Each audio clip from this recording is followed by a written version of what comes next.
नमस्कार दोस्तों, मैं रघुवीर और आप देख रहे हैं राजधानी न्यूज नेटवर्क। इस समय मौजूद हैं बाराबंकी में आजाद समाज पार्टी के राष्ट्रीय अध्यक्ष आने वाले हैं चंद्रशेखर आजाद जी। तो आइए देखते हैं युवाओं में क्या जोश और जुनून है। भैया जी, पहले आप अपना नाम बताइए। मेरा नाम चंद्रशेखर है। मैं बाराबंकी से हूँ और भीम आर्मी का छोटा सा कार्यकर्ता हूँ। और जैसा कि आपको पता होगा कि 15 मार्च को यानी आज अभी थोड़ी देर के अंदर 2 से 3 घंटे के अंदर चंद्रशेखर भैया आ रहे हैं, जो भीम आर्मी के चीफ हैं और आज़ाद समाज पार्टी के राष्ट्रीय अध्यक्ष हैं। इस रैली का उद्देश्य क्या है? इस रैली का उद्देश्य यही है कि हमारे समाज को जागरूक किया जाए और 27 में अपनी सरकार लाई जाए, क्योंकि हमारे देश के अंदर जो भी राज चल रहा है उसमें हमारे समाज के लोगों पे, SC ST OBC माइनॉरिटी समाज के लोगों पे बहुत ही अत्याचार हो रहा है। इसलिए अपनी सरकार लाना बहुत जरूरी है। जैसा कि हमने आपको इस फील्ड में दिखाई दे रहा है कि युवाओं के हाथ में लठ है। इस लठ का क्या संदेश है? बिल्कुल, देखिए, हम लोग संवैधानिक दायरे में रहकर काम करते हैं और अगर कोई इस लिमिट के ऊपर जाता है तो उसके लिए हर चीज़ का इंतजाम किया गया है। हर चीज़ का इंतजाम किया गया है जहाँ तक वो लोग सोच नहीं सकते हैं। आपको पता होगा 1818 में 500 महारों चमारों ने 28,000 पेशवाओं को काट दिया था।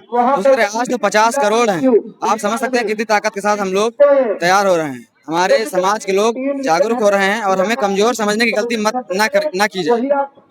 फिर भी जैसे बाबा भीमराव अम्बेडकर जी ने किताब की लड़ाई लड़ने के लिए कहा गया था, ये लठ की लड़ाई। देखिए, क्या होता है कि उन्होंने कानून में उन्होंने बनाया है कि अगर आपके ऊपर कोई हमला करता है तो आप अपनी सुरक्षा के लिए कुछ भी कर सकते हैं, कानून हाथ में ले सकते हैं।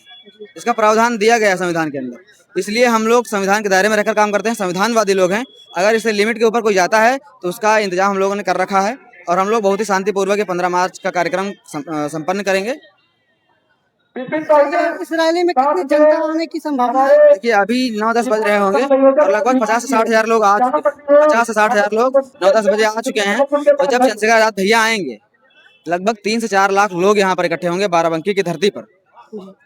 जैसा कि इनको लगातार कड़ी सेना के द्वारा धमकियां मिलती थी, तो धमकियां कौन दे रहा था और किस लिए दे रहा था? नाम तो हमको नहीं पता, वो पता नहीं क्या भीम आर्मी का नाम लेकर वो फेमस होना चाह रहे हैं। बस हम इतना बता दे रहे हैं, जो भी विरोध कर रहा है वो विरोध करे, ठीक है, लेकिन हम लोग अगर अपने उस पे आएंगे तो ये लोग कहीं के नहीं रह जाएंगे, क्योंकि हमारा समाज जाग रहा है और मजबूत भी बहुत है। वही हम लोग हैं जिन्होंने 1818 में 28,000 लोगों को काट दिया था जब हम लोगों को मौका मिला था। तो आइए देखते हैं, चाचा जी भी आगे हैं, इनसे भी पूछते हैं। चाचा जी, आप कहाँ से आए? हम तो देवा सर से। आपको ये अधिकार, मतलब कोई पदवी पे हैं या फिर जनता है? नहीं, हम पद पे हैं, विधानसभा महासचिव हैं। यहाँ जनता के हाथों में जो लठ है, इसका क्या क्या प्रदान है? ये संदेश देने के लिए लठ हाथ में, लठ और झंडा डंडा दोनों। जी। ये जो मनुवादी विचारधारा के लोग इस देश में हैं, जो अनाप शनाप टिप्पणी करने की कोशिश करते हैं और वो अपना बैकग्राउंड में जो TRP बोलते हैं, इससे न्यूज़ द्वारा अपना लाइव चमक बनाने के लिए अनाप शनाप टिप्पणी बोलते हैं। ऐसे मनुवादी के लोगों के लिए हमारे भीम आर्मी कार्यकर्ता का डंडा और झंडा दोनों मजबूत रहता है। वो लोग गाड़ी के अंदर विमल पान मसाला खा करके सिर्फ भौंक सकते हैं, बस इतना कुछ। इनसे आगे उनकी औकात नहीं है। देखना आप 15 मार्च बर्दाश्त नहीं हो रहा है, एक कुत्ता भी नहीं आएगा। SC ST OBC समाज जो है जाग रहा है, अब इनको बर्दाश्त नहीं हो रहा है। कहीं हम टबके लोग अगर तनके में रह गए तो ये लोग हम पर हावी हो जाएंगे। इसीलिए ये लोग बयानबाजी आए दिन किसी न किसी प्रकार की क्या करते हैं। और जो लोग भी आरक्षण का बहुत लोग विरोध करते हैं, तो हम तो कहते हैं आरक्षण तुम ले लो। जितनी IAS PCS की रेंजें हैं वो हमारे समाज को SC ST OBC को दे दीजिए। जितने भी जज कमिश्नर हैं वो भी हमारे समाज के SC ST OBC को दे दीजिए। और जितने शिक्षा प्रोफेसर इस देश के अंदर हैं वो भी SC ST OBC को दे दीजिए। और जितने बड़े बड़े मठाधारी मंदिर हैं, बड़े बड़े शंकराचार्य जो घूम रहे हैं, उनमें से हमारे SC ST OBC के भी लोग होना चाहिए। और हमारे महापुरुषों ने भी कहा था नहीं है, लेकिन अगर ऐसे ही लोग बोलते रहें तो हमारा यही कहना है कि जितने भी ये विभाग हम लोगों के जो 85% के जगह पर ये 15% लोग भरे पड़े हैं, उन पर ये सारी सीटें खाली कर दें। हमारे लोगों को नौकरी देने का काम करें और बराबर हिस्सेदारी देने का काम करें। आरक्षण हमें नहीं चाहिए। इसीलिए हमारे महापुरुषों ने कहा था, जिसकी जितनी संख्या भारी उसकी उतनी हिस्सेदारी। इसीलिए ये लोग जो थोड़े से लोग हैं, ये लोग फुदक रहे हैं, क्योंकि उन लोगों को पता है कि हमारे समाज के लोग जब जाग जाएंगे तो उन लोगों को देश के अंदर रहने की जगह भी नहीं मिलेगी। देखा गया है यूजीसी जो कानून आया था, इसको दलित समाज और ओबीसी समाज सबके लिए था, लेकिन इसका विरोध ज्यादातर देख रहे हैं हम देखिए, इस बात को हम बता रहे हैं, ये मनवादियों की चाल है। अगर ओबीसी बिल लाना रहा तो प्रधानमंत्री नरेंद्र यूजीसी जो प्रधानमंत्री नरेंद्र मोदी जी हैं, जब सीजीआई गवई साहब थे तो इनको तभी यूजीसी बिल ले आना चाहिए था।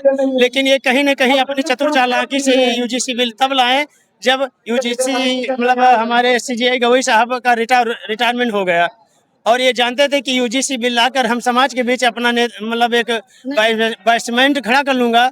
लेकिन अब हमारा एससी एसटी ओबीसी जा चुका है, तो हमारे यूजीसी बिल से हम लोग विरोध नहीं करते हैं, लेकिन हमारा कहना यही है कि यूजीसी बिल जो है लागू किया जाए, और जो टपके किस्म के लोग, पाखंडी लोग और मनुवादी विचारधारा के लोग हैं, उनकी बातों को इनकार करके यूजीसी बिल लागू किया जाए, जिसमें एससी एसटी ओबीसी का जो अधिकार है वो मिल सके।